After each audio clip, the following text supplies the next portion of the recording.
Om Om Buarbuak Soah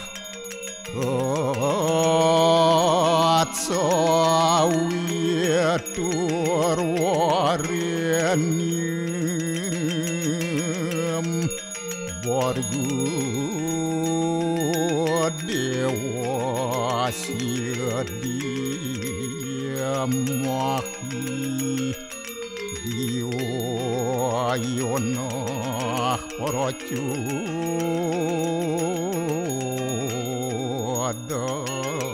Adayat Om Narayanu Yawidam Sarum Yad Buatam Yastyabawiyam Neskalang Niranjan Niruya Kalpun Nirakyata Sududewiku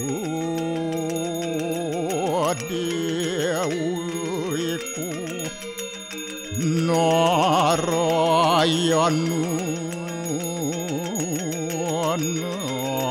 Naduyatyu Astiakastit Om Tuam Siwah Tuam Dewa Yaswara Parameswara Warahma Wisnu Asya Rudrasya Warusah Paryakiratita Om Papuham Papakarmaham Papatnya Papasambhawa Rahimam Pundarya Kaksir Sabahya Biantara Suci Om Kesama Sama Mahadewa Swaruparanya kita angkara Mamuja Sarupapidya Walaya Suasadya Siwa Om Kesantauya Kaiku Dosa Kesantauya Wajiku Mamu Santauya Manaswa Dosa At permadat kesamam Om Santi Santi Santi Om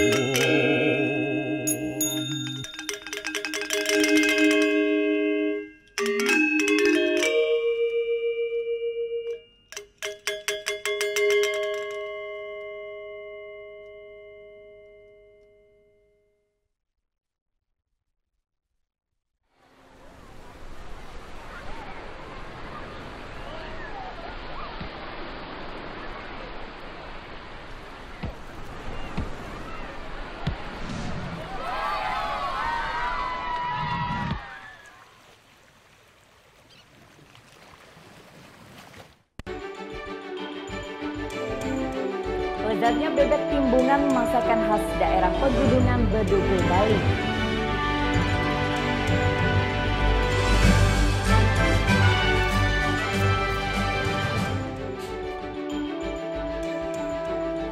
Dalam deklarasi, Rai Mantra dan Ketut Sudikarta menyatakan sikap menolak rencana proyek reklamasi Teluk Benua.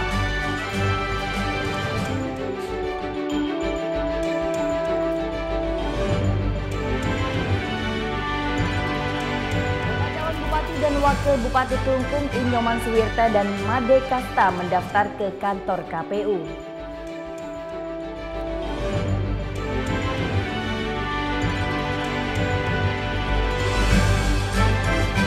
Lezatnya aneka macam rujak khas dari Pulau Bali.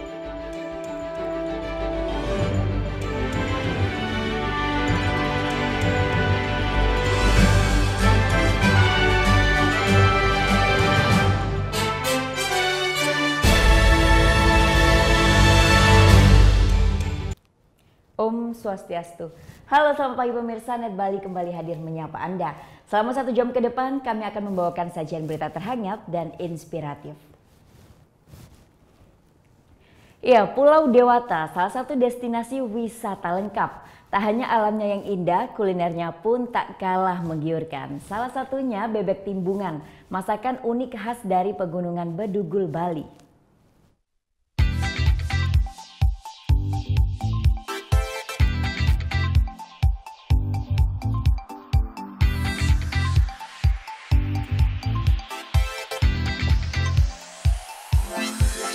Rasa gurih dan pedas berpadu nikmat. Yap, inilah sensasi yang ditawarkan kuliner khas Bali, bebek timbungan. Tertarik? Bagi yang ingin mencicipi kelezatan bebek timbungan, Anda bisa datang ke restoran di kawasan Bedugul. Di sini bebek timbungan diolah secara tradisional, yakni dengan mengandalkan cita rasa bumbu genap khas Bali.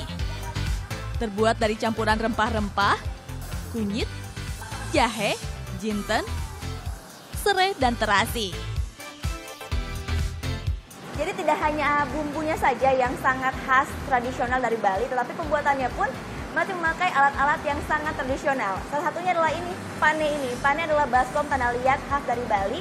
Jadi jika kita melumuri bebeknya dalam pane ini, bumbunya akan semakin meresap. Setelah dibaluri bumbu genap khas Bali, diamkan daging bebek selama kurang lebih 15 menit. Ini agar bumbunya lebih meresap. Setelah itu, rebus menggunakan air kaldu selama 1,5 jam. Yap, mengolah daging bebek ada tekniknya. Kalau salah, daging akan terasa alot dan aromanya amis. Satu lagi, trik membuat bebek timbungan. Setelah direbus, lapisi daging bebek dengan pelepah pisang kering. Lalu masukkan ke dalam bambu seperti ini. Jika sudah, masak kembali di atas sekam. Ini dia yang dimaksud dengan timbungan. Cara masak menggunakan bambu muda. Selain bebek, cara ini bisa diaplikasikan untuk memasak daging ayam atau ikan. Sebenarnya ini adalah konsep masakan di mana tetua kita dulu itu memasak dengan bambu ini ketika hari-hari besar dan di kerajaan-kerajaan tertentu. Tidak semua tempat bisa ditemukan masakan timbungan, tetapi kita di sini mengangkat budaya kuliner tradisional Bali. Mudah-mudahan misitnya nanti kita akan bisa promosikan ke internasional. Waktunya icip-icip. Aroma lezatnya sudah tercium dan sukses bikin saya makin penasaran. Ternyata pedas juga, apalagi tadi disajikannya dengan 3 jenis sambal khas Bali ya. Nah, yang paling saya suka dari bebek timbungan ini adalah tekstur dari dagingnya. Itu ternyata sangat lembut dan juga bumbunya pun sangat terasa. Karena tadi dimasaknya itu di dalam bambu yang dipanasi. Pokoknya enak banget.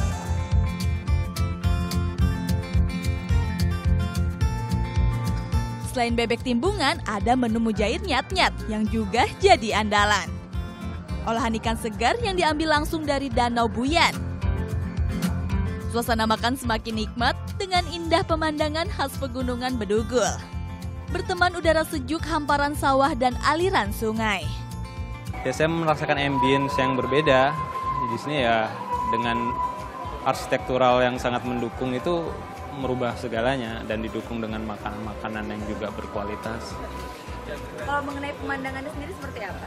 Pemandangan yang saya lihat di sini ya kita rasain ya Bali banget ya, greeny, sawah. Kita merasakan ya nuansa Bedugul lah, dengan hawanya juga yang masih nggak terlalu panas. Ya. Kawasan Bedugul terletak sekitar 1 jam dari Denpasar. Datang ke sini bisa jadi alternatif bagi Anda yang ingin berburu kuliner khas Pulau Dewata. Gita Natalia, Andi Setiawan melaporkan untuk NET.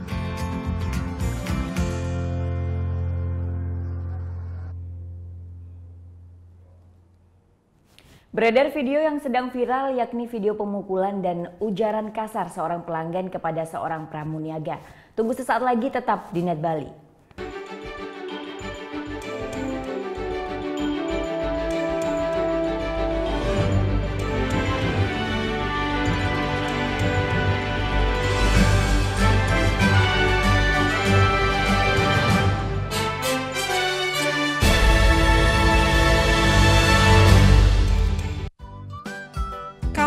Band.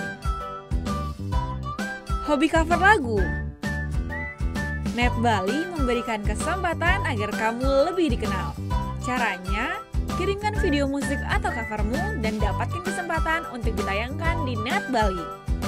Info syarat dan ketentuan dapat dilihat di fanpage Facebook NET Biro Bali, Twitter @NETBiroBali, Instagram NET Bali Official. Deru suara mesin roda 2. Pertarungan memicu adrenalin, mengejar yang terdepan. Real Road Racing Series, hanya di NET. Video ini berdurasi 60 detik. Pikirkan, berapa jam yang Anda habiskan per hari pada smartphone Anda? Lebih dari 5 jam? 5 jam sama dengan 300 menit atau 18.000 detik. Sama dengan menonton video ini sebanyak 300 kali. Berapa ratus selfie yang telah Anda ambil? Berapa ribu meme yang telah Anda share dari grup sebelah? WKWKWK. Sudahkah menonton wajah-wajah dengan stiker binatang lucu hari ini? Atau berbagai tempat wisata terpopuler?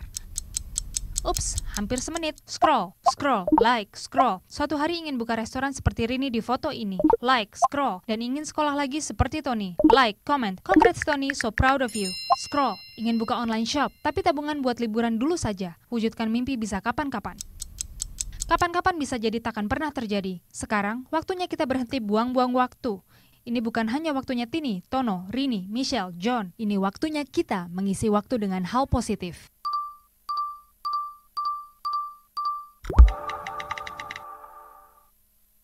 Bangun pagi bisa bikin tambah pintar. Bareng Andre Hesti bisa. Berbagai inovasi masa kini, seru-seruan di Fun Science. Hingga tips oi-oi. Pagi-pagi hanya di NET. Good morning, good people. Start your day with Indonesia Morning Show. Indonesia Morning Show. Setiap hari jam 6 pagi hanya di NET. Selamat malam rekan-rekan.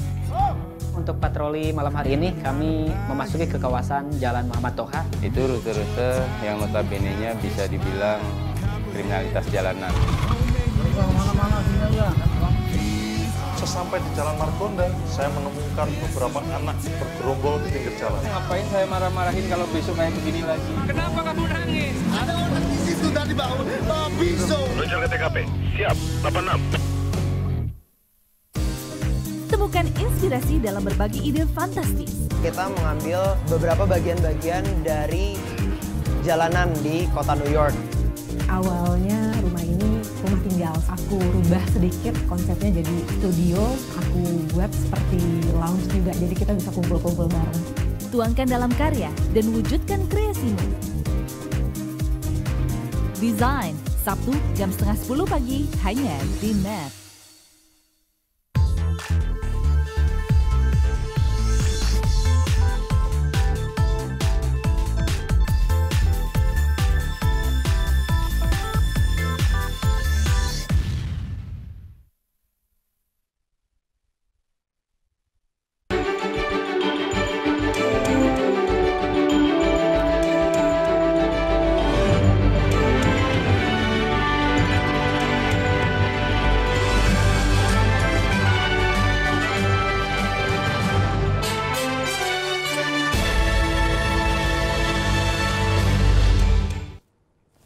Ya, saat ini beredar video yang sedang viral, yakni video pemukulan dan ujaran kasar seorang pelanggan kepada seorang pramuniaga toko elektronik di Karawang.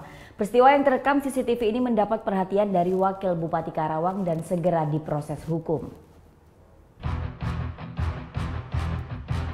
Inilah rekaman CCTV terkait aksi kekerasan pelanggan terhadap 2 pramuniaga di salah satu pusat perbelanjaan di Karawang, Jawa Barat pada Jumat lalu. Tak hanya mencaci maki hingga mengamuk, pelanggan perempuan warga Purwakarta ini juga memukul salah satu pramuniaga. Rekaman 1 menit yang diposting akun Facebook Fanny Frans ini pun viral di media sosial. Hingga kini postingan tersebut telah di-share lebih dari 300 kali dan menuai ribuan komentar dari netizen. Kebanyakan netizen menyayangkan aksi tersebut. Peristiwa ini berawal lantaran si pelanggan kecewa barang yang dibeli beberapa hari sebelumnya tak sesuai yang diinginkan. Nah, ini Pak ya. Belanja beli headset ya? Yang diskon 10.000. Diskon 10.000. Bu, tolong volume nadanya dikecilin. Banyak customer yang datang sini, yang belanja. Saya juga nggak terima, itu bilang gitu. Saya mau telepon dulu supervisor saya biar jelas gimana, kita juga punya SOP. Banyak jadi sorotan warganya, Wakil Bupati Karawang pun ikut turun tangan dan meninjau ke TKP. Yang meminta kasus ini dilaporkan ke polisi lantaran si pelaku juga ancam korban dengan ucapan memiliki senjata api. Kalau perlu pengacara nanti saya kirim pengacara. Ya, jangan Pak. Bapak itu kalau sekali kayak gitu, kejadian kayak gitu kemudian damai, jangan salahkan saya kalau besok ada orang ngamuk-ngamuk lagi seperti itu Pak. Ngamuk boleh Pak, jangan main fisik kayak gitu dong. Meski kesal dengan pelayanan toko, main hakim sendiri bukan hal yang harus dilakukan seorang pelanggan. Pasalnya ada prosedur yang bisa dilakukan pelanggan untuk komplain terkait barang yang tidak sesuai keinginan. Iman Budiman melaporkan untuk NET. Tampil bersama istri Bupati Banyuwangi Azwar Anas kembali mengklarifikasi beredarnya foto-foto syur di media sosial. Meski telah mundur dari kontestasi Pilkada Jatim, Azwar Anas siap jadi juru kampanye. Sambutan dari istri Abdullah Azwar Anas, Ipuk Fistiandani, jadi salah satu rangkaian pertemuan Bupati Banyuwangi bersama ribuan ibu organisasi wanita Selasa siang. Bertempat di Aula Pendopo Sabah Swagata Blambangan, pertemuan ini jadi upaya klarifikasi massal oleh Anas usai diterpa isu tak sedap tentang beredarnya foto mesra bersama perempuan lain yang diduga mirip dirinya. Sebagai sosok perempuan yang selalu berada di belakang Anas, Fistiandani berusaha tetap tegar. Ia juga setia mendukung sang suami berkarir di politik. Sepenuhnya saya mendukung apa yang menjadi keputusan beliau. Dan memang seperti yang sudah saya pernah sampaikan, ini resiko sebagai istri politikus dan kami siap untuk menghadapi apapun. Politik itu tidak pernah tetap, ya, dinamis, sehingga saya menyadari itu sebagai istri politik. Sementara bagi Azwar Anas, beredarnya foto syur tersebut tak lepas dari sebuah skenario politik untuk membunuh karirnya. Meski telah mundur dari kontestasi Pilkada Jawa Timur, Anas akan siap menjadi juru kampanye calon jika dibutuhkan. Komentar itu, tapi hari ini bagi saya ini luar biasa. Dari kemarin ibu-ibu berharap ada kerja-kerja yang lebih hebat tentu ke depan buat Banyuwangi. Dan ini luar biasa, saya miris ibu-ibu hadir pada hari ini. Saya pikir hanya ya 50-100 orang, katanya cukup banyak. Abdullah Azwar Anas merupakan Bupati Banyuwangi yang masuk dalam bursa calon wakil gubernur Jawa Timur mendampingi Saifullah Yusuf. 3 hari sebelum masa pendaftaran, Anas diterpa isu tak sedap, yakni beredarnya foto syur bersama seorang wanita. Atas peristiwa tersebut, Anas mundur dan mengembalikan mandat ke PDI Perjuangan sebagai partai pengusung. Namun hingga hari ini PDIP sendiri belum tentukan nama calon sebagai pengganti Bupati Ujung Timur Jawa. Mahfud Sunarji melaporkan untuk NET. Tersandung dengan kasus wanita juga pernah dialami oleh sejumlah pejabat di Indonesia. Atas kasusnya tersebut, para pejabat ini pun harus meninggalkan jabatannya di pemerintahan. Tak sedikit pejabat yang pernah tersandung atau dikait-kaitkan dengan skandal wanita. Tak jarang pula akibat isu ini orang tersebut lengser dari jabatannya. Abraham Samad, mantan ketua KPK ini diserang dengan isu miring karena beredar foto yang diduga mirip dengan dirinya bersama seorang wanita. Abraham Samad pun membantah foto tersebut. Banyak yang menduga tersebarnya foto tersebut merupakan upaya kriminalisasi pimpinan KPK. Januari 2015 lalu KPK sempat mentersangkakan Komjen Pol Budi Gunawan dalam penyalahgunaan wewenang saat menjabat sebagai Kepala Biro Pembinaan Karyawan Polri.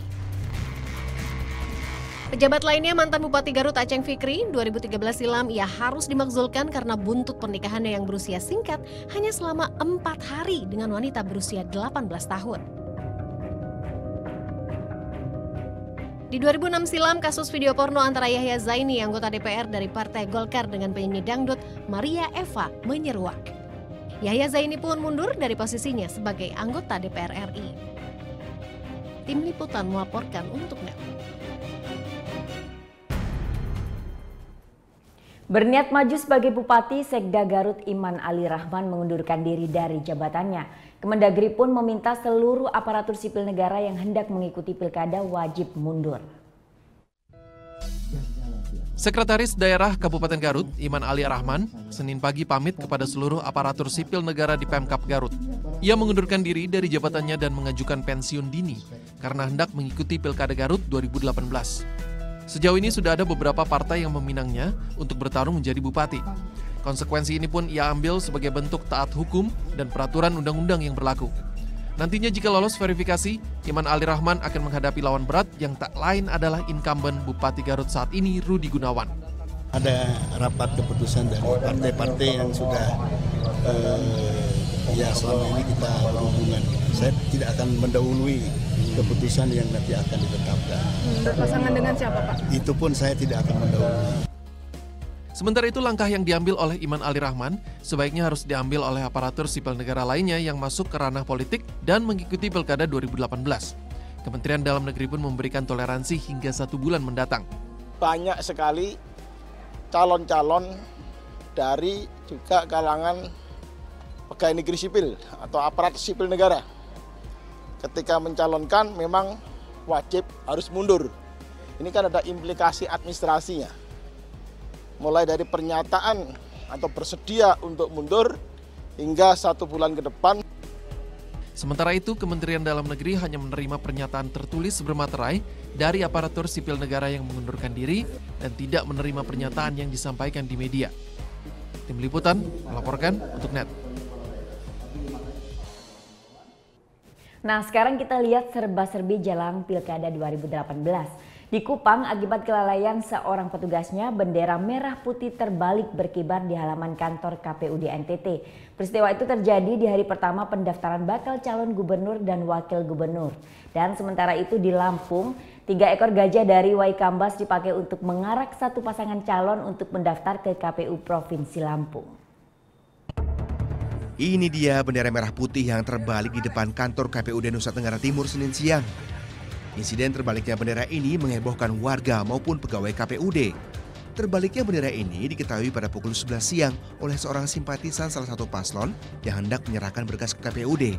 Polisi yang berjaga saat itu langsung kaget dan berlarian untuk cepat menurunkan bendera, memperbaiki posisi, dan mengibarkan kembali bendera. Usut punya usut, kelelehan petugas KPUD lah yang menyebabkan insiden ini. Selain meminta maaf pada warga karena adanya faktor ketidaksengajaan, petugas yang lalai langsung terkena sanksi. Sementara itu di Lampung, pendaftaran calon gubernur ke kantor KPU Provinsi Lampung di hari pertama berlangsung meriah. Seperti yang dilakukan oleh Mustafa dan Jajuli. Pasangan calon dari Partai Nasdem, Hanura, dan PKS ini diarak dengan menaiki 3 ekor gajah tunggang asal Taman Nasional Waikambas, Lampung. Bersama simpatisan dan ketua partai koalisi, mereka bergerak sejauh 500 meter. Arus lalu lintas kali itu pun terpaksa dialihkan. Untungnya, perjalanan megah ini setimpal dengan hasilnya. Sebab seluruh persyaratan yang diajukan sudah memenuhi persyaratan. Sementara itu tak mau kalah, ratusan simpatisan dari pasangan calon Herman Hasanusi dan Sutono juga mengarak keduanya dengan gembira. Lantunan salawat terus dilantunkan oleh simpatisan untuk mendukung jagoan dari PDI Perjuangan ini. KPU juga dapat menerima pendaftaran keduanya tanpa menemui kekurangan persyaratan. Pemilihan gubernur Lampung diprediksi akan diikuti 4 pasang calon. Para calon gubernur dan wakil gubernur lainnya rencananya akan mendaftar ke KPUD Provinsi Lampung pada Rabu esok. Yuvenitano Destiansyah melaporkan untuk NET. Dalam deklarasi, Ida Bagus Raidar Mawijaya Mantra dan Ketut Sudikarta menyatakan sikap menolak rencana proyek reklamasi Teluk Benoa. Tunggu sesaat lagi, tetap di NET Bali.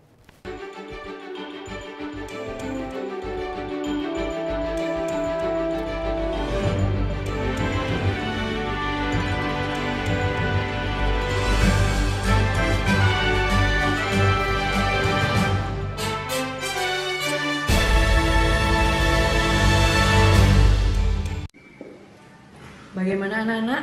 Ada yang tahu? Anime. Gosip Indonesia. Dan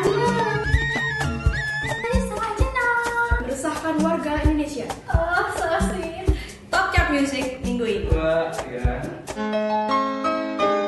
Tayangan sehat adalah tayangan yang menghibur sekaligus memberikan informasi yang berguna dan bermanfaat bagi masyarakat. Tingkah mereka selalu ditunggu, selalu siap hadirkan sajian yang mengocok perut. Aku naik ke depannya. Kamu tinggal aku naik sepeda, kamu naik genteng. Komedi Nightlife hanya di NET. Hai guys, welcome to Breakout, acara musik nomor 1. Kita mau update tentang nih ya musisi-musisi yang enak banget juga lagunya. Buat nemenin suasana kayak gini nih. Breakout hanya di NET.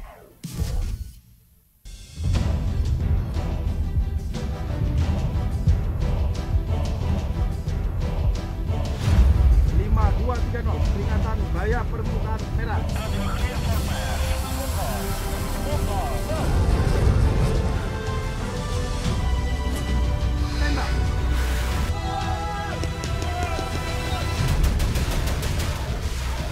Garuda, setiap Sabtu jam 2 siang, hanya di NET. Mengenal Indonesia untuk mencintai lautan luas dan pantai yang menakjubkan. Nilai historis dan beragam tradisi unik masih dijunjung tinggi. Jelajahi jejak budaya dalam keelokan alam tertinggi di Indonesia Bagus. Setiap Minggu jam 2 siang, hanya di NET. Selamat malam rekan-rekan. Untuk patroli malam hari ini kami memasuki ke kawasan Jalan Muhammad Toha. Itu rute-rute yang notabene-nya bisa dibilang kriminalitas jalanan. Sesampai di Jalan Margonda, saya menemukan beberapa anak bergerombol di pinggir jalan. Ngapain saya marah-marahin kalau besok kayak begini lagi? Kenapa kamu nangis? Ada orang di situ tadi bau, pisau. Meluncur ke TKP, siap, 86. Belum bisa berendam air hangat di jam pulang kerja. Nikmatin aja. Ting ting ting.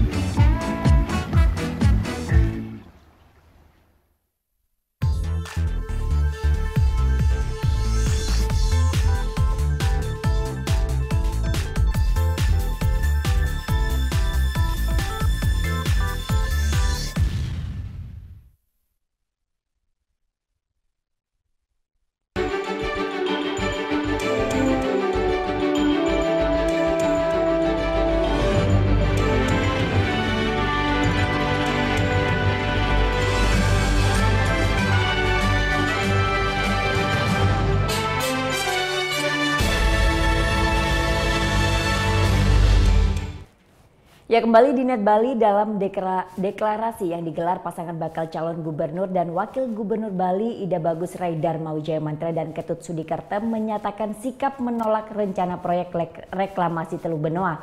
Sikap ini tertuang dalam fakta integritas yang disetujui oleh partai pengusung. Sebelum mendaftar ke kantor KPU, pasangan bakal calon gubernur dan wakil gubernur Bali, Ida Bagus Raidar Mawijaya Mantra dan Ketut Sudikarta menggelar deklarasi di lapangan Puputan Renon. Dalam deklarasi yang dihadiri ribuan kader dan simpatisan, sejumlah poin fakta integritas dibacakan. Salah satunya adalah menolak dengan tegas proyek reklamasi Teluk Benoa.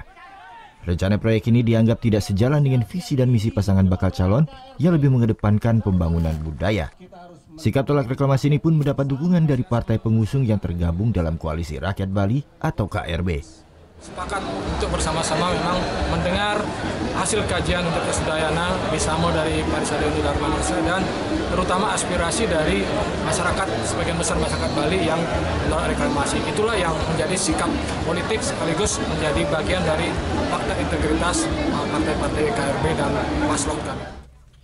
Bakal calon gubernur dan wakil gubernur Ida Bagus Raidar Mawijaya Mantra dan Ketut Sudikerta diusung oleh 4 partai yang tergabung dalam koalisi rakyat Bali, yakni Partai Golkar, Partai Demokrat, Partai Gerindra, serta Partai Nasdem.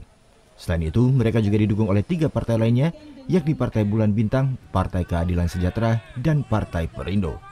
Tim Liputan melaporkan untuk NET.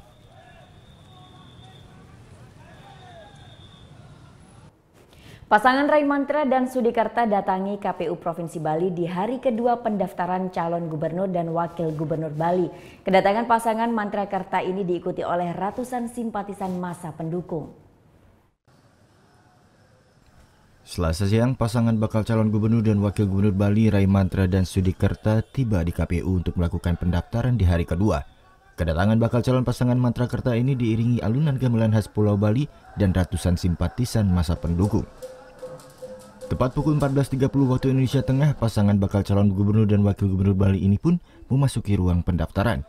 Disambut Ketua KPU dan seluruh jajaran anggota KPU, proses pendaftaran serta penyerahan dokumen dan pembacaan syarat pendaftaran pun secara bertahap berjalan lancar. Melalui Koalisi Rakyat Bali pada pemilu kada 2018, bakal paslon Mantra Kerta ini diusung oleh 4 partai, yakni Partai Golkar, Demokrat, Nasdem, dan Gerindra, serta didukung pula oleh Partai Bulan Bintang, Perindo, dan Partai Kesejahteraan Sosial. Jadi ini pertama saya sama Pak Sudikerta itu jadi mengucapkan terima kasih sebesar-besarnya kepada KRB. Ini yang kita pertama yang kita ucapkan karena ini merupakan representasi daripada bagian besar masyarakat yang telah berhasil untuk melahirkan paket Mantra Kerta. Ya tentunya yang kedua ya kita mohon dalam kesempatan ini harapannya ke depan dalam pilkada ini ya mudah-mudahan kita bisa menyatu atau berkoalisi dengan rakyat sesuai dengan nama KRB itu sendiri. Jadi kita juga akan mengedepankan satu gotong royong untuk meminimalisasi adanya suatu hal-hal yang tidak kita inginkan di masyarakat. Hari kedua masa pendaftaran sudah ada 2 pasangan bakal calon gubernur dan wakil gubernur yang mendaftar ke KPU Bali. Sejauh ini berkas persyaratan kedua pasangan bakal calon gubernur dan wakil gubernur semuanya dinyatakan lengkap. Namun Ketua KPU Bali menyatakan akan memberikan waktu perbaikan jika pada tahap verifikasi lanjutan ada berkas yang kurang memenuhi syarat. Pada saatnya KPU Provinsi Bali akan menyampaikan kepada 2 bakal pasangan calon yang sudah mendaftar itu hasil penelitian administrasinya akan disampaikan. Nah kemudian tentu nanti ada masa perbaikan ya terhadap dokumen-dokumen syarat calon yang dinyatakan belum memenuhi syarat ya itu akan diberikan ruang untuk melakukan perbaikan. Nah, melakukan perbaikan ya. Jadi terhadap perbaikan itu juga akan kami lakukan pengecekan. Setelah proses pendaftaran, nantinya kedua pasangan bakal calon gubernur dan wakil gubernur juga akan melalui tahap tes kesehatan dan narkotika yang akan dilakukan di Rumah Sakit Sanglah Denpasar, serta tes psikologi dan kerohanian di KPU Provinsi Bali. Vera Zadvia Dewa Priana melaporkan untuk NET. Bakal calon Bupati dan Wakil Bupati Kelungkung Inyoman Suwirta dan Made Kasta mendaftar ke kantor KPU Selasa pagi. Pasangan petahana tersebut yakin terpilih kembali dalam Pilkada Juni nanti. Bakal calon Bupati dan Wakil Bupati Kelungkung Inyoman Suwirta dan Made Kasta menggelar deklarasi di depan Monumen Puputan Kelungkung Selasa pagi. Deklarasi paket swasta ini dihadiri ribuan kader dan simpatisan pasangan bakal calon. Seusai menggelar deklarasi, Inyoman Suwirta dan Made Kasta mendaftarkan diri ke kantor KPU. Ribuan kader dan simpatisan ikut mengantar, berbagai parade budaya pun mengiringi perjalanan pasangan hingga tiba di kantor KPU. Pasangan petahana menyerahkan berkas-berkas persyaratan pendaftaran. Dalam pemeriksaan, berkas-berkas persyaratan dinyatakan lengkap dan sah, sehingga pasangan bakal calon dapat mengikuti tahap selanjutnya, yakni tes pemeriksaan kesehatan. Proses pendaftaran tadi juga telah berjalan dengan baik, dengan lancar. Jadi semua berkas syarat pencalonan itu sudah sah, sudah lengkap, dan syarat calonnya juga sudah lengkap. Pasangan petahana ini yakin memenangi pilkada nanti. Jika kembali terpilih, visi dan misi utama yang difokuskan yakni perbaikan infrastruktur dan peningkatan pendapatan asli daerah hingga 100%. Sasaran saya untuk tahun berikutnya, peningkatan PAD juga saya berani pasang 100% meningkat lagi. Dan dengan 100% ini, maka Kelungkung akan bisa bertengger di papan tengah. Saya tidak menargetkan penambah, tetapi saya yakin bahwa dulu saja belum pernah jadi bupati saya bisa menang. Tapi sekarang saya minta satu aja, masyarakat Kelungkung jujur. Paket swasta diusung beberapa partai yakni Partai Gerindra, Partai Demokrat, Partai Nasdem, dan Partai Golkar. Selain itu, pasangan bakal calon ini juga didukung oleh dua partai lain seperti Partai Bulan Bintang dan Partai Keadilan Sejahtera. Hingga Selasa siang, terdapat dua pasang calon bupati dan wakil bupati yang baru mendaftar di kantor KPU Kelungkung. Tim Liputan melaporkan untuk NET. Panitia Pengawas Pemilihan Kabupaten Jemberana memanggil sejumlah kepala desa dan lurah di Kabupaten Jemberana yang ikut dalam deklarasi politik salah satu pasangan calon gubernur dan wakil gubernur Sabtu lalu. Keikutsertaan sejumlah kepala desa dan lurah di Kabupaten Jemberana dalam deklarasi salah satu bakal pasangan calon gubernur Sabtu lalu berbuntut pada pemanggilan oleh Panitia Pengawas Pemilu. Sebanyak 50 kepala daerah diperiksa oleh Panwasli terkait kehadirannya dalam deklarasi politik tersebut. Secara bergantian, Panwasli Jemberana memanggil sejumlah perbekal guna dimintai keterangan. Perbekal yang pertama dimintai keterangannya yakni perbekal Desa Perancak Nyoman Wijana. Wijana mengaku kehadirannya dalam deklarasi tersebut karena adanya undangan resmi dari panitia penyelenggara deklarasi salah satu paslon yang ditujukan ke seluruh kades dan lurah di Kabupaten Jemberana. Kapasitas saya hadir itu kan bukan atas nama pribadi, atas nama jabatan saya perbekal, semuanya diundang, perbekal dan lurah, maka saya hadir. Nah, di samping itu juga karena masyarakat yang hadir, ya, jadi saya ingin tahu sejauh mana reaksi masyarakat saya terhadap dengan deklarasi ini, dan juga saya ingin tahu juga apa sih visi dan misi ke depan calon daripada gubernur ini. Tapi kalau saya tidak diundang, saya tidak datang. Sementara itu, Ketua Panwasli Kabupaten Jemberana Pandey Made Adi Mulyawan menjelaskan pemanggilan sejumlah kepala desa dan lurah ini untuk dimintai keterangan mengenai kehadirannya dalam deklarasi politik. Rencananya pemanggilan kepala desa akan kembali dilakukan. Melakukan pemanggilan untuk klarifikasi terhadap dua orang perbekal yang diduga hadir pada saat deklarasi tersebut, dan ada beberapa pertanyaan yang kami ajukan, kurang lebih ada 15 pertanyaan. Panwasli akan menindak secara tegas keterlibatan PNS dalam kegiatan politik. Upaya pencegahan keterlibatan PNS dalam politik telah dilakukan dengan pengiriman surat edaran ke seluruh kantor desa dan lurah di Kabupaten Jemberana. Usai dilakukan pemeriksaan, nantinya seluruh kades dan lurah akan direkomendasikan ke pemerintah daerah.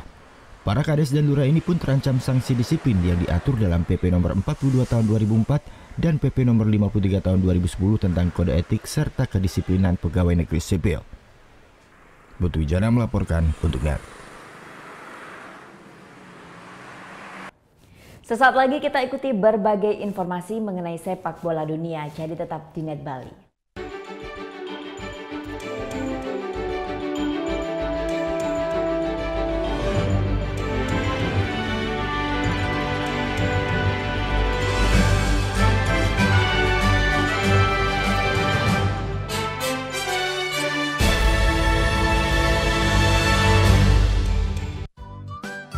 Kamu anak band? Hobi cover lagu?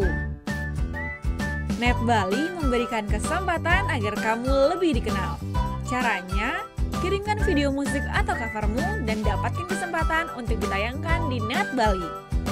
Info syarat dan ketentuan dapat dilihat di fanpage Facebook NET Biro Bali, Twitter @NETBiroBali, Instagram NET Bali Official. Deru suara mesin roda 2. Pertarungan memicu adrenalin, mengejar yang terdepan. Real Road Racing Series hanya di NET. Bangun pagi bisa bikin tambah pintar. Bareng Andre Hesti bisa. Berbagai inovasi masa kini, seru-seruan di Fun Science. Hingga tips oi-oi. Pagi-pagi hanya di NET. Good morning, good people. Start your day with Indonesia. Indonesia Morning Show. Indonesia Morning Show, setiap hari jam 6 pagi hanya di NET. Selamat malam rekan-rekan. Untuk patroli malam hari ini kami memasuki ke kawasan Jalan Muhammad Toha. Itu rute-rute yang notabene-nya bisa dibilang kriminalitas jalanan. Sesampai di Jalan Margonda, saya menemukan beberapa anak bergerombol di pinggir jalan. Ngapain saya marah-marahin kalau besok kayak begini lagi? Kenapa kamu nangis? Ada orang di situ tadi bawa pisau. Luncur ke TKP, siap, 86. Temukan inspirasi dalam berbagi ide fantastis. Kita mengambil beberapa bagian-bagian dari jalanan di kota New York. Awalnya rumah ini rumah tinggal. Aku rubah sedikit konsepnya jadi studio. Aku buat seperti lounge juga, jadi kita bisa kumpul-kumpul bareng. Tuangkan dalam karya dan wujudkan kreasimu. Desain, Sabtu jam 9:30 pagi hanya di NET.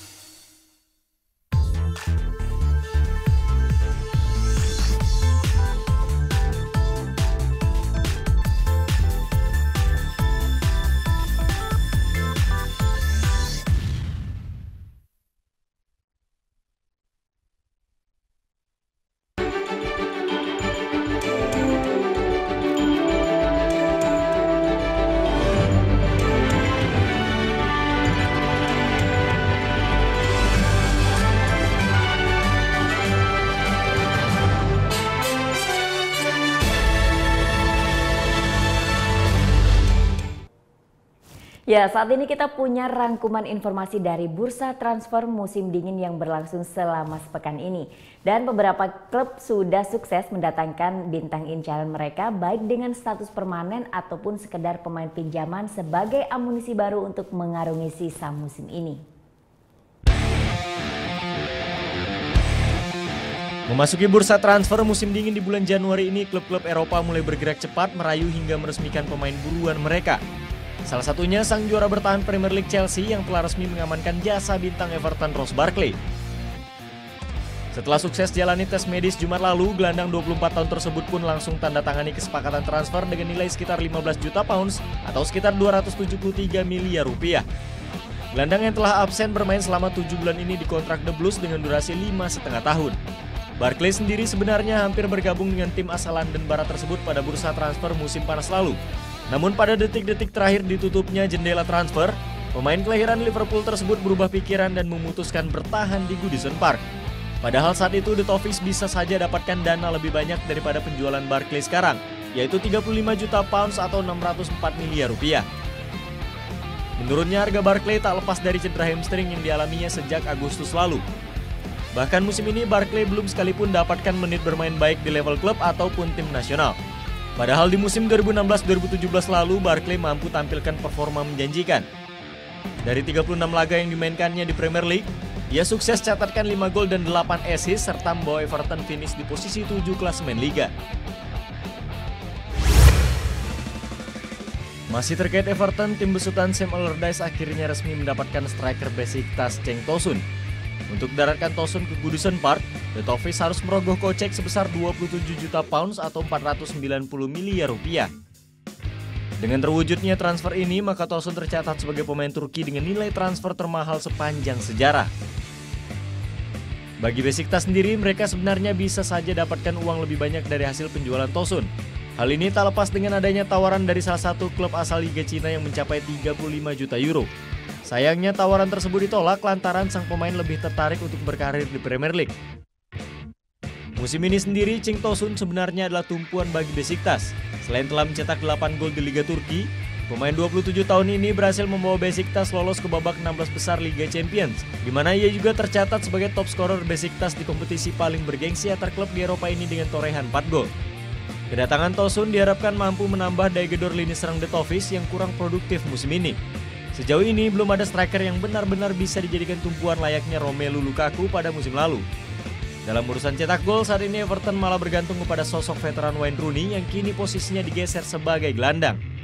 Mantan pemain Manchester United tersebut telah cetak 10 gol dari total 18 penampilan musim ini.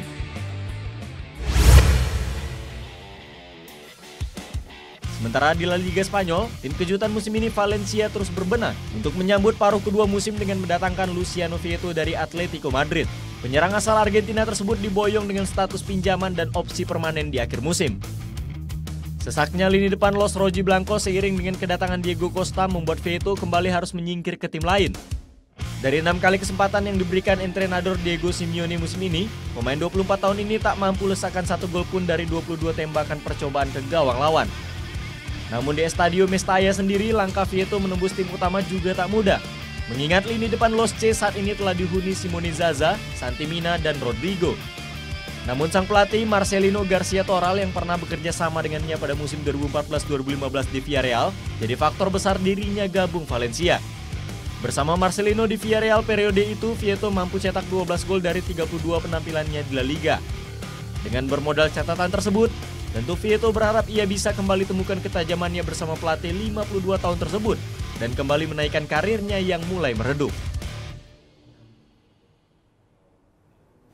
Ada kaitannya dengan Barcelona. Di awal tahun 2018 ini, mantan penjaga gawang legendaris La Blaugrana, Victor Valdés, resmi putuskan pensiun dari lapangan hijau. Keputusan ini diambil setelah Valdés tak kunjung dipinang klub manapun dalam setengah musim terakhir. Ya, gracias Valdés. Tahun 2018, jagat sepak bola dunia dibuka dengan keputusan gantung sarung tangan dari seorang kiper legendaris asal Spanyol, Victor Valdés Arribas. Mantan penjaga gawang Barcelona ini putuskan untuk pensiun di usianya yang genap 35 tahun. Berbeda dengan karirnya yang gemerlap dengan sejumlah trofi, karir Valdés ditutup dengan tidak jelasan. Karena usai kontraknya bersama Middlesbrough habis pada akhir musim 2016-2017, Valdés menganggur selama 6 bulan terakhir hingga akhirnya putuskan untuk tinggalkan dunia yang membesarkan namanya. Dan uniknya, usai pensiun, Valdés putuskan untuk menghapus akun media sosial miliknya. Bahkan dari akun Instagram resminya yang memiliki 1,2 juta pengikut, tidak ditemukan satupun postingan dirinya. Usut punya usut, Valdés melaksanakan rencananya untuk menghilang dari kegemerlapan dunia lapangan hijau dan fokus untuk menikmati hidup bersama keluarganya dengan tenang. Memang di sepanjang karirnya, kiper kelahiran tahun 1982 ini telah puas menikmati asam garam mengolah si kulit bundar. Valdés merangkai karir di skuad kategori usia Barcelona dari musim 2000 sampai 2002. Sepeninggal dua kiper ikonik Barca, Rustu Rekber dan Roberto Bonanno, Valdés mudah dipercaya menjadi pilihan utama di bawah mistar gawang El Barça. Tanggal 1 September 2002 menjadi hari yang monumental bagi dirinya karena mendapat kesempatan menjalani debut kompetitif di La Liga melawan Atletico Madrid. Seterusnya tinggallah sejarah. Kiper 183 cm ini tidak pernah tergantikan sebagai pilihan utama klub dari era pelatih Louis van Gaal, Frank Rijkaard, Pep Guardiola hingga mendiang Tito Vilanova. Prestasi demi prestasi tiap musim datang menghampiri Valdés. Total selama 12 musim membela Barcelona, dia sukses catatkan 530 penampilan dengan menghasilkan 21 gelar, termasuk 3 gelar Liga Champions dan 6 gelar La Liga. Puncaknya kala dirinya sukses mengantarkan El Barça meraih treble winner pertama sepanjang sejarah klub pada musim 2008-2009. Bahkan sebagai pilar terakhir Barça, dirinya sukses pecahkan rekor kiper legenda Barça, Andoni Zubizarreta pada 29 Agustus 2011 sebagai kiper dengan penampilan terbanyak La Blaugrana. Bersama timnas Spanyol, meski hanya jadi deputi Iker Casillas, Valdés termasuk dalam skuad La Furia Roja dalam masa kejayaannya. Tak hanya Euro 2012 di Swiss dan Polandia, Piala Dunia 2010 yang berlangsung di Brasil pun jadi bukti kesuksesannya bersama Carlos Puyol dan kawan-kawan. Sejak memulai debutnya pada tahun 2010 silam, Valdés telah koleksi 21 caps bersama tim nasional Spanyol. Penghujung karir Valdés memang tak sementereng raihannya bersama La Blaugrana. Namun keinginannya untuk membuktikan diri pada persaingan Premier League patut diacungi jempol. Meski kepindahannya ke Manchester United malah jadi noda hitam 17 tahun perjalanan karir profesionalnya. Pasalnya kehadirannya di Old Trafford pada musim 2014-2015 hanya dijadikan pelapis David De Gea di laga kompetitif yang tampil hampir tak tergantikan. Parahnya lagi, Valdés hanya diberikan kesempatan tampil selama 106 menit atau 2 kali selama berkostum setan merah. Walau sempat memperbaiki nasib bersama Middlesbrough dan Standard League, namun fakta ini tetap sangat memprihatinkan karena nama sebesar Victor Valdés harus rela menutup karir bersama klub semenjana demi mengais menit bermain. Dan akhirnya gantung sepatu pun jadi jawaban untuk mengakhiri pemain yang terlupakan ini. Muchas gracias, Victor Valdés Arribas.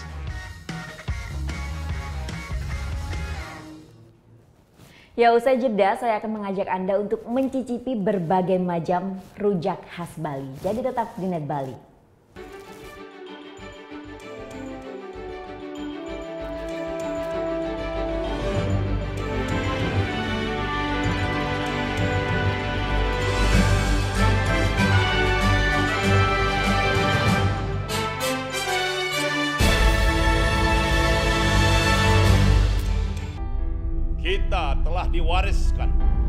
sebuah rumah besar yang bernama Negara Kesatuan Republik Indonesia yang dibangun melalui proses perjuangan darah dan air mata dan mengorbankan jiwa raga para kusuma bangsa yang dibangun atas dasar 4 konsensus dasar bernegara, yaitu Pancasila, Bhinneka Tunggal Ika, Undang-Undang Dasar 1945, dan NKRI. Munculnya gerakan-gerakan yang ingin mengganti, yang mengkhianati 4 konsensus dasar itu. Yang ingin meruntuhkan rumah besar kita. Apakah akan kita biarkan rumah besar kita runtuh? Tidak. Untuk itu, mari kita setia membela dan menjaga Pancasila. Karena Pancasila dasar negara yang menjadi jiwa, kepribadian, dan Pemersatu bangsa.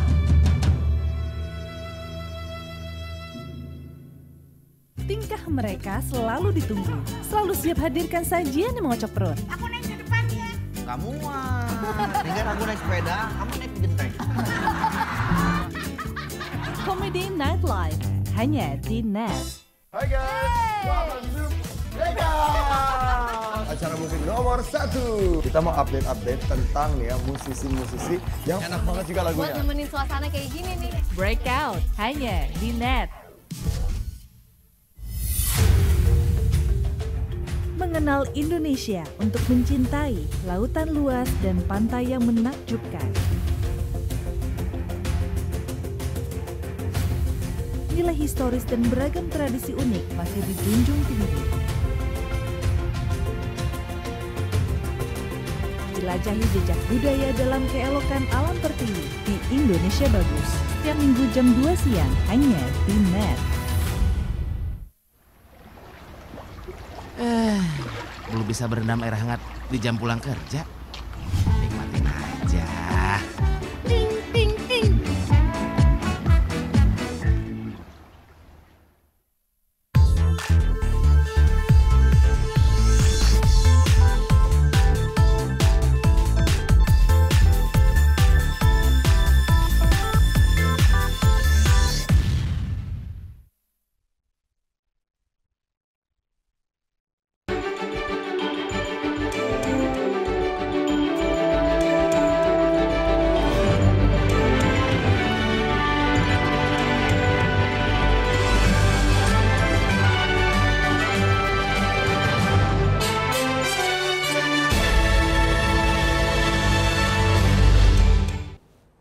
Nah, saatnya kita bahas yang seger-seger nih.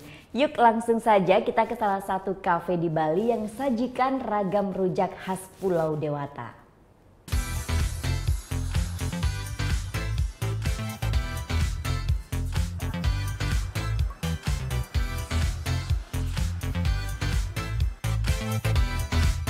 Manis, asam, asin, pedas. Begini nih nikmatnya seporsi rujak. Mau rujak buah atau rujak sayur, rasanya sama-sama mantap. Siang hari apalagi kalau habis makan siang paling enak itu emang ngerujak. Nah kali ini dari Pulau Dewata Bali, Vera bakal ngasih salah satu tempat rekomendasi makan rujak yang enak banget. Di sini semua rujak khas Bali ada. Tempatnya juga kece sih, namanya The Rujak Cafe. Usung konsep tempat makan rujak kekinian, kafe di Denpasar Bali ini sajikan ragam rujak khas Pulau Dewata. Mulai dari rujak kuah pindang, rujak bulung, rujak serombotan, sampai pelecing ada di sini. Ya dari keempat rujak khas Bali ini, saya sih bingung ya karena semuanya enak. Tapi kalau di sini biasanya yang jadi favorit adalah rujak kuah pindang ini nih. Kalau saya sih saya pilih rujak bulung. Meski pertama kali nyoba, tapi memang rasanya enak banget. Perpaduan dari rumput laut sama bumbu rujaknya ini terasa banget. Ada rasa gurih, manis, asin, asam, semuanya jadi satu dan enak banget kalau dimakan. Yap, rujak kuah pindang termasuk yang paling favorit. Bumbu yang digunakan ada terasi, cabai, dan yang pasti kuah pindangnya. Gampang kan buat bumbu rujaknya? Bisa bikin sendiri deh di rumah. Gak hanya buat makan rujak, desainnya kafe ini hadir dengan desain unik. yang asik buat tempat hangout. Sebenarnya sih memang saya buat itu Mbak biar tempatnya nyaman. Jadi makanan khas Bali tapi bisa enak pakai nongkrong, pakai buat arisan, buat kumpul-kumpul gitu. Soalnya kan jarang sih kalau di Bali tempat rujak, tempatnya gede gini jarang gitu. Gak heran deh pelanggannya rata-rata kalangan muda. Terutama sih yang suka banget makan rujak. Tempatnya asik, beda lah sama ya yang apa, pokoknya rasanya juga beda gitu. Lebih enak sini sih, lebih enak di sini sih. Apa namanya tuh kalau apa pedasnya pas gitu gimana ya, enak aja, ketagihan, bikin ketagihan. Seporsi rujak di sini harganya hanya Rp8.000. Nah, biar makin afdol, jangan lupa cobain minuman khas Bali yang satu ini ya. Namanya es daluman. Mirip es cincau, tapi ditambahkan santan kelapa yang dibakar terlebih dulu. Wih, seger! Vera Zenvia, Dewa Priyana melaporkan untuk NET. Ya, informasi tadi sekaligus mengakhiri Net Bali hari ini. Anda dapat saksikan kembali tayangan hari ini di YouTube channel kami www.youtube.com/netbali dan jangan lupa subscribe. Nah, setelah ini kami akan memutarkan video klip dari M Rintis. Band beranggotakan 5 cowok kece ini akan membawakan lagu dengan judul Maafkan Bli. Nah, bagi kalian yang punya video klip musik atau cover dan ingin tayang di Net Bali, kalian bisa cek syarat dan ketentuannya di Instagram kami Net Bali Official. Saya Vera Zenvia, matur suksma dan selamat beraktivitas. Om Santi Santi Santi Om.